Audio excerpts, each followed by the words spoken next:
Okay, I'm doing a test of my Just Better pasta, and I'm trying to come up with some new flavors. I'm trying to incorporate some other ingredients into my pasta. So I have this version that I'm using egg yolks into the mixture of the different flours that I have. With this one, I'm using some sodium alginate and some guar gum, and into this one I have some egg white powder. All of the bowls contain the base that I'm using, have the same 3 ingredients. Well, actually there's 4 ingredients that's the same in all of these versions. And then I'm going to be using different liquids. And by that I mean I have this little concoction here. This is Pandan. And Pandan is what makes jasmine and basmati rice, has that fragrance. So I've infused some of the pandan leaves into some water, as well as a drop or two of the concentrated pandan, and I've been fusing that for about like 3 days. So let's move over here. And then here I have some lychee tea steeping, and I'm going to incorporate that into one of the noodles as well. I'll also be making one just with plain water, just to see how it turns out. And depending on how these come out, then I'll go right into making my dish for the day. Also, into the noodles, I'll be incorporating some cardamom and some other spices. Cardamom is very, very good for the digestive system, and so I'll probably put in some star anise and some fennel as well into 1 or 2 of these, or maybe one of those ingredients into each one, because I want my pasta to have gut health properties as well. So let me get back to mixing this up.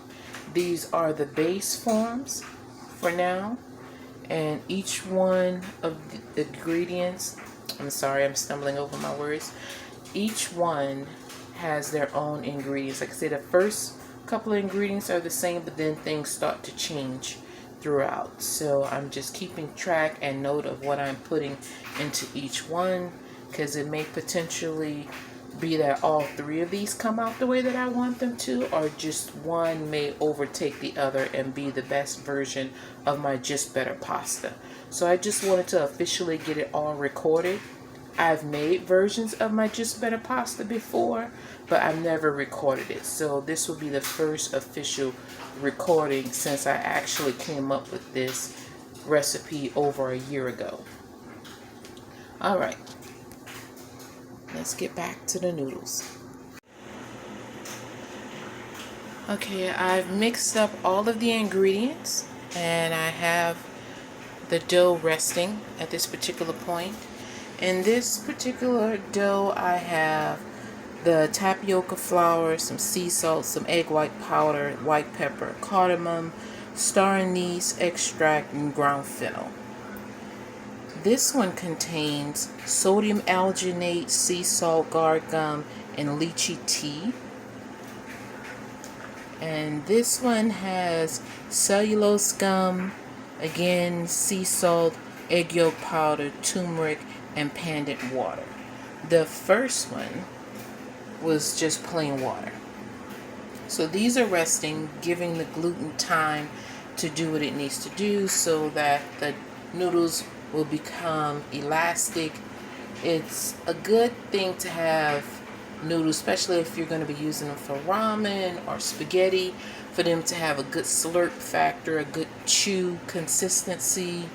No one wants noodles that have what they call no bite to it, no give to it. You just don't want to have noodles that you're eating and it have nothing to really offer.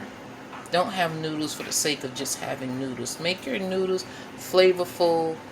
Let it, be a star for your dish.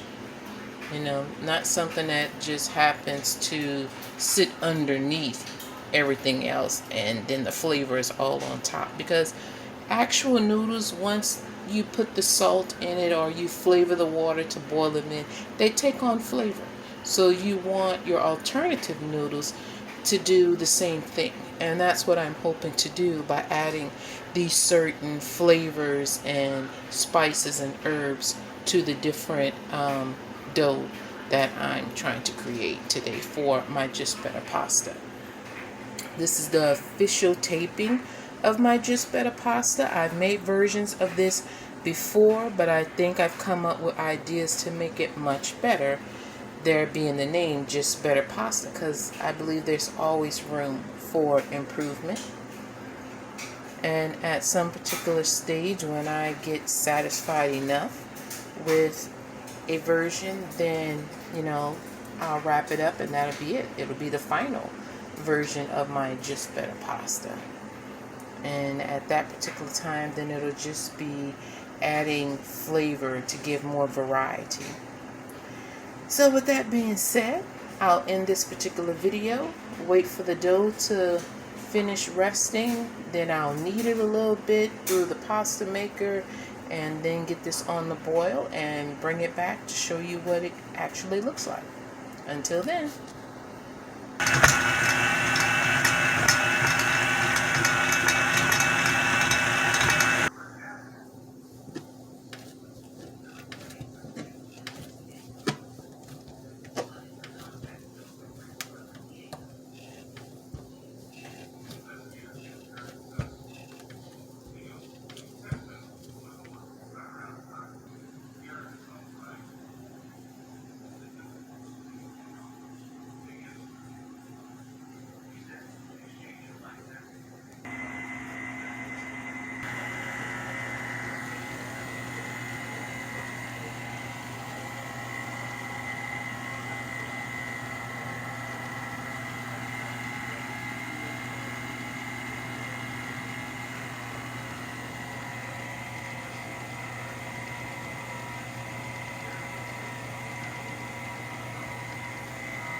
Okay, here's the first pasta that I've run completely through. And as you can see, it's very thin. There's no need to go around on the other side because it just gets way too dark. The lighting is not very good. But the dial for my pasta maker starts at 8, and that's what I started to, and then I went to the halves all the way down until I got to the 1, and that's what this is right here. So now I'll just run it through. I'm thinking I run this particular one through the fettuccine cutter, just to give it a try to see how that turns out, and then I'll do the next one some other time, possibly through the spaghetti cutter. But let me run this through the fettuccine one, and then I'll be back to show you what that looks like.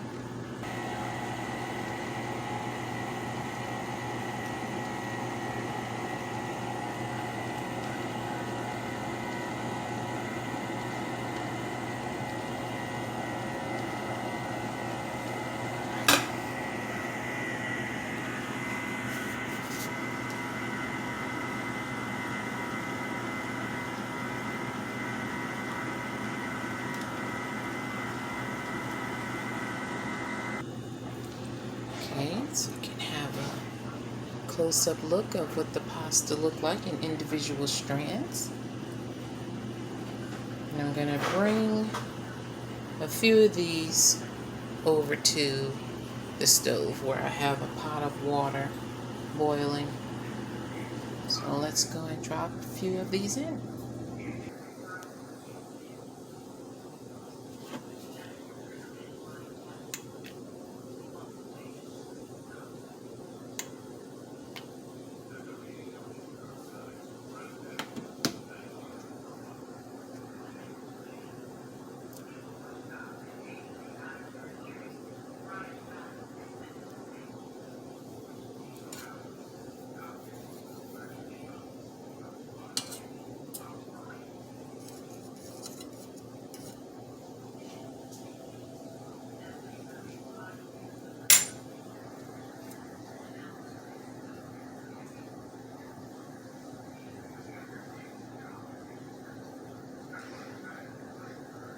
Okay, so I have the fettuccine noodles in, as you can see. Normally I would have the water at like a high speed rolling boil, but I found out in most cases when I've made these noodles, as soon as the noodles hit the water, it just basically dissolves. So keeping the temperature somewhere between 184 and I would say like 195. Don't go over 200.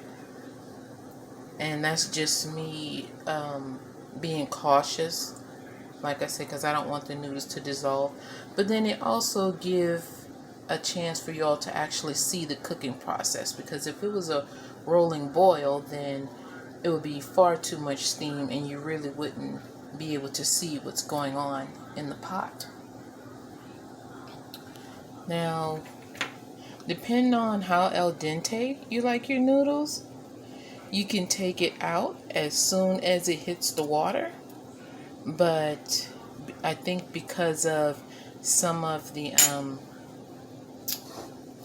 ingredients that are in here, it may have like a slimy feel. So 3 minutes, no more than 5 minutes, will give you just the right bite that you're looking for in a pasta. I normally take mine out about like maybe 3.5, 4. I don't let it go to 5 all the way, because then it starts to feel overcooked and a little bit mushy. But if you like mushy noodles, then fix it that way. Okay, let me go ahead and get these out.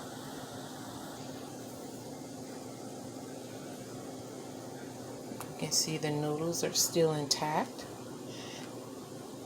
To make it seem like you have more noodles, you can always cut these in half, or you can quarter them, to your liking, to make your plate seem fuller, especially like if you have pasta sauce and meatballs. I like to do that when I'm fixing some type of ramen bowl. Okay.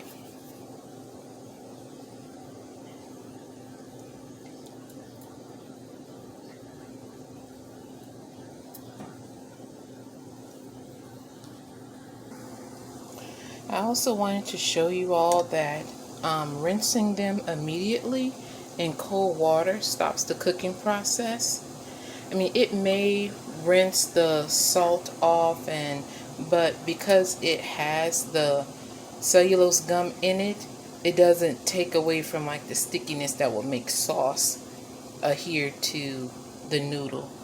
But you don't want this noodle, since it's not actual pasta, to continue cooking. So right after you take it out the pot, put it in a strainer, rinse some cold water over it, and then you can worry about it being warm after you stir fry it or warm it up for like maybe 15 seconds and put it on your plate, and then add your sauce or whatever it is you're going to do with it. Okay, and here's the whole portion cooking. Just so you know, you don't have to cook it 3 or 4 strands at a time. So each of the varieties that I made, I divided them into a serving of 4. and then I weighed that out, divided it by 4, and then you get the other grams per portion. And I do that because I believe that it's a lot more manageable, is the word that I'm looking for, to know the serving size, and not just something that lists, oh, you get 3 servings, 4 servings, 5 servings, but after you've cooked that food, exactly what is that serving? Does it just mean that I get to eat from it 3-4 times, and that means, it's 3, 4, 5 servings like I just said? Or because you've weighed it out, portioned it, and now you can give people an accurate measurement of exactly how much a serving is. Doing that has helped me a great deal. So I try to incorporate that in every recipe. So you'll get how many servings and what the serving size is. Okay, let me go ahead and take these out.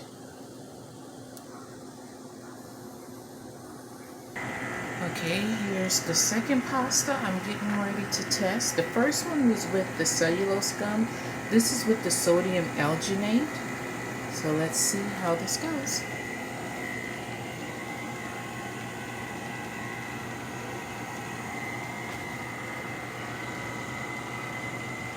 Okay, awesome. And I have the dial set on 8. Since it's still at its thickest. And I just normally pass that through about like 3 or 4 times before moving to the next number. So let's put it in the half.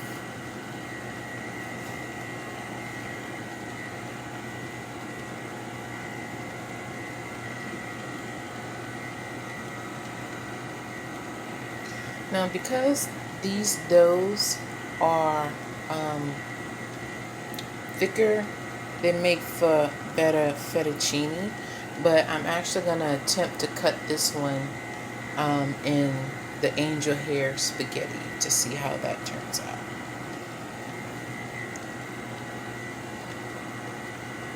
I did a video of a pork roast with squash and low-carb noodles earlier this week. But I did that one with my hand crank noodle maker, and it was very hard pushing the dough out, and it just hurt my fingers, so I just decided to go the electronic way. And give me a moment, I'll show you guys with the hand crank pasta machine I have. Okay, so here is my hand crank pasta maker, and you just put the dough in here, and then you keep twisting the bottom up through the different little threads and plates that they have. This one is what I use for the video, well, not the video, but the recipe of the pork roast and squash stir fry. And then this one here, this one here make awesome udon noodles, because as you can see, the holes through the plate are a lot bigger than what's for the regular spaghetti. Like I say, it's really tasking to operate that. It's great for when the doughs are soft, but when you have a firmer dough like what I'm working with now, it's just best to go ahead and use something electrical. It works out a lot better. Okay, let me get back to it. Okay, so this is what the rollout is turning out to be from the second pasta. And I did this one very thin as well. So I'm going to put this one through the angel hair pasta cutter, and then put a couple of strands in the water and see what happens.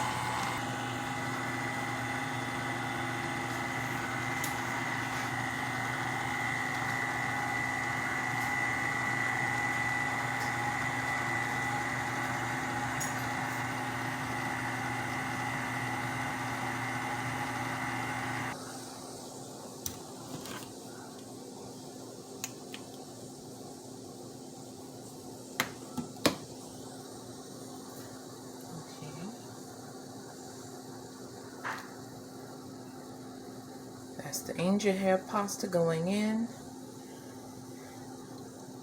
I leave the angel hair pasta the way that it is because it's just too thin to pull apart. So when I am doing angel hair pasta, I like to do pan-fried noodles with these.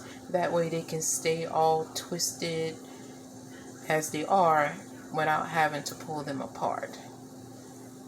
But I don't have a pasta cutter to go through the Cuisinart for a thicker spaghetti, so at least for now anyway. So angel hair is what it is, and see, it's coming out really good, just as the fettuccine pasta did. And like I said, the fettuccine pasta was made with the what did I do that with? I am so sorry. That's the one that I did with the turmeric and cellulose scum that's in the fettuccine one with the Pandan water.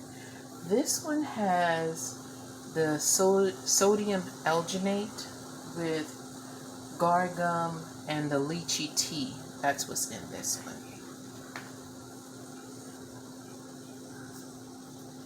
Normally I just fix one pasta at a time, but I was like, I feel like doing quite a bit of stuff today, so I'm going to go ahead and knock it out all at once. So I'm doing 3 pastas at the same time and hoping for the best. So far, so good.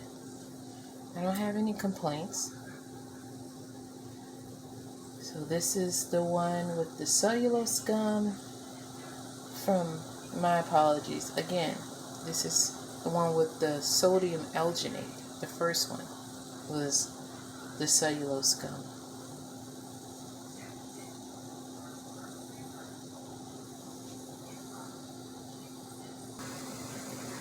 Okay, here are the noodles right after being rinsed off.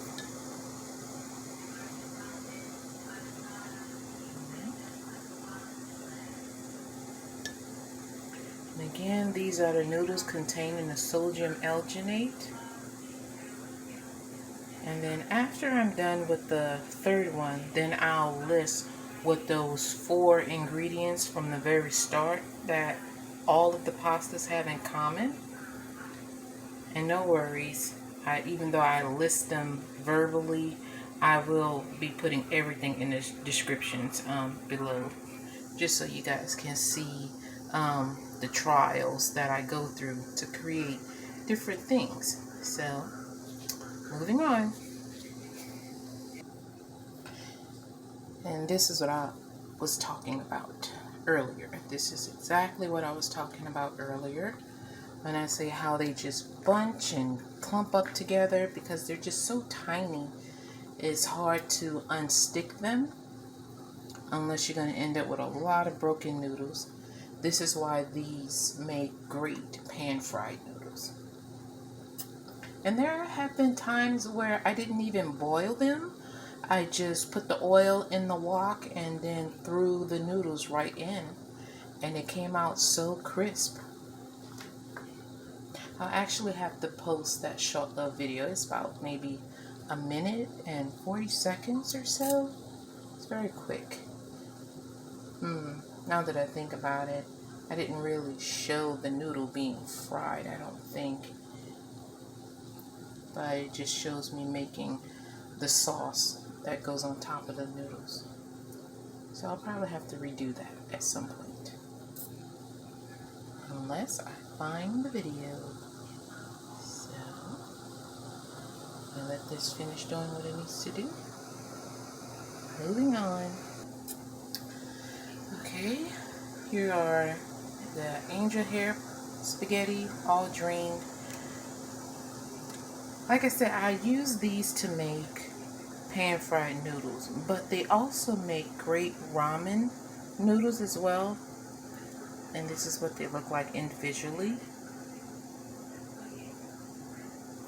And for them not to come out so mangled, you would have to catch them coming off of the cutter before they hit you know, whatever you have at the bottom for it to land on, whatever parchment or contact paper, not contact paper. I am not doing my art right now. So let's say your parchment or your cooking mat, whatever that you have the noodles falling on as it comes off of the cutter.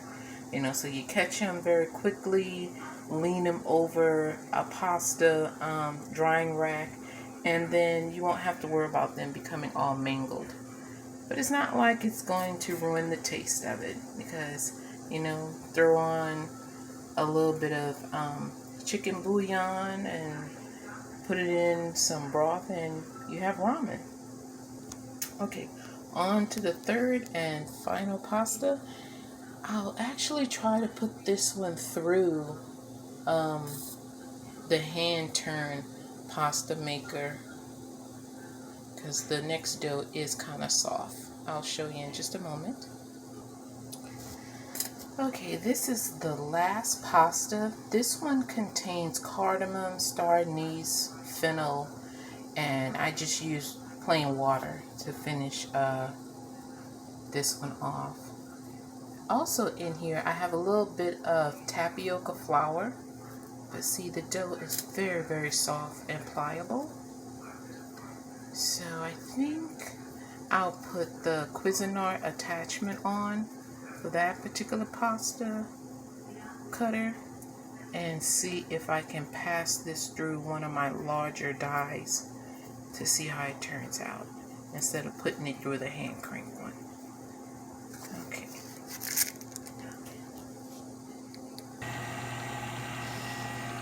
Okay, I've combined two of the balls of dough together in hopes that I get some nice long noodles. Let's see what happens. Let's add a little bit of pressure. Get the dough down in the chamber.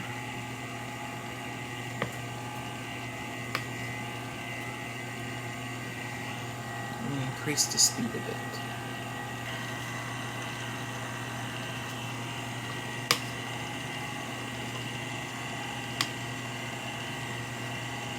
There we go.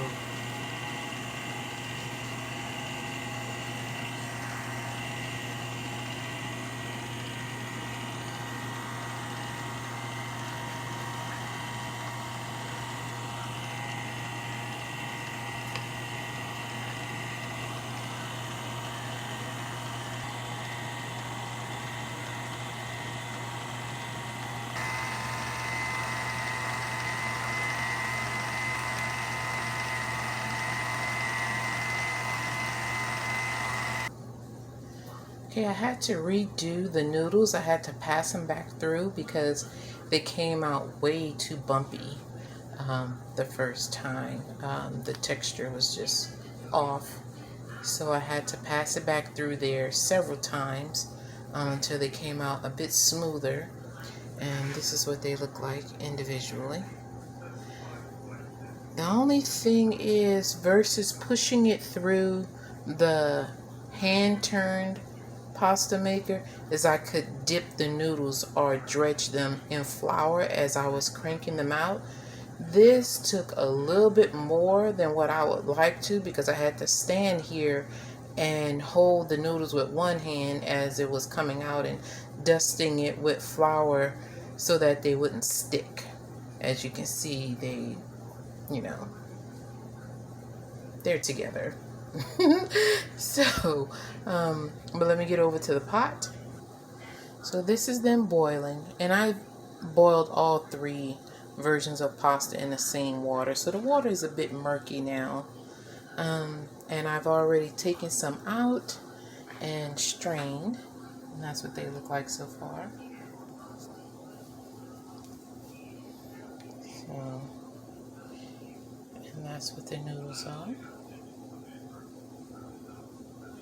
And those are the noodles that's in the picture of the pork roast and squash stir fry with low carb noodles. Alright, let me finish up, and then I think I can go into making my video today. Okay, I am finished with all three of my pastas, three different versions of my Just Better pasta. So these three different versions are made with Flourish, the Keto wheat flour from King Arthur, as well as the Oat Fiber and sea salt. So that's what all three of these pastas have in common. So these three versions again have Flourish, the King Arthur wheat keto fiber flour, as well as the oat fiber, and I'm using a different oat fiber, and I'm using this one here. Normally I use the Modern Mountain oat fiber, but I saw this one online. I was like, oh hey, let me give that a try, and so that's what I'm doing. So normally my pastas would come out a little bit more white, but this particular oat fiber, as you can see, it's not white, it's tan in color. So it colored the pasta a little bit, making it look more like wheat pasta. So although the pastas have four main ingredients in common, the ones that look like ramen noodles are the angel hair pasta, and it has the sodium alginate and gargum and lychee tea. So I was able to create a Roman-like pasta with that. Then this one has the cellulose gum and the egg yolk powder, the turmeric and the pandan water has been incorporated into these fettuccine noodles. God, what is wrong with my speech? I must be more tired than I realize. It's not that I don't know how to talk, people. Please forgive me. It's like every episode of Dishing Out Flavor, I'm fumbling over my words, and that is just not me. It's not like I'm nervous. I mean, I'm on the flipping camera. What's there to be nervous about? Anyway, so this one here contains cardamom, star anise, ground fennel, and regular water. Just plain tap water. And the only difference is I've added a little bit of tapioca flour in here. The noodles that I have posted in a picture online for the pork rose squash stir fry is a little bit different. When I made those noodles, I made it with a flour from a company that actually is no longer in business. So I had to adapt my recipe to other flours. So I don't know if I'll ever be able to get that stage of pasta again. I'll keep working at it. And I like how these came out. They're very flavorful. You can taste that star anise, the fennel, and the cardamom, and the white pepper is what I've added into this. And I'm thinking once my oat fiber from Modern Mountain comes in and I run out of this particular batch, I'll remake it to see if the noodles will come out a bit more whiter than what they currently look now. But this is not bad, because like I said, it looks more akin to wheat noodles, and I'm fine with that. But overall, I think everything came out well, and I'm going to make my stir fry with the pork roast and the squash. So this was just a trial to see. Now it's just finding out which one of these noodles tastes best with the meat and the vegetables. And again, I do apologize, everyone. I am new to this, and normally I don't have a problem with speaking clearly, but I've been stumbling over my words a lot lately, and don't get me wrong, I have been a little bit more tired than I normally would be. There's some things going on that's interfering with my sleep. Hopefully I'll get better. Either that or I'll stop talking on these videos and just use subtitles. That may occur. But I want to at least give some type of narration to the videos, and I'll just get better. The more I do this, the better I'll get, and the words will start to flow a lot more, and hopefully they won't get all jumbled up. Okay, on to the next step. The pasta cutter that I was using today is this brand called Yolk. And what I found very interesting about this pasta cutter is that it has an attachment on the bottom that comes off. So it's detachable, where it allows you to clean the cutting mechanism with this little brush. Other pasta cutters that I've had, you are not able to remove anything, so you're just stuck with piled up gunk inside of the different threads that's on here. But this makes for better cleaning, so you're not ending up with dry clumps of dough in your fresh pasta.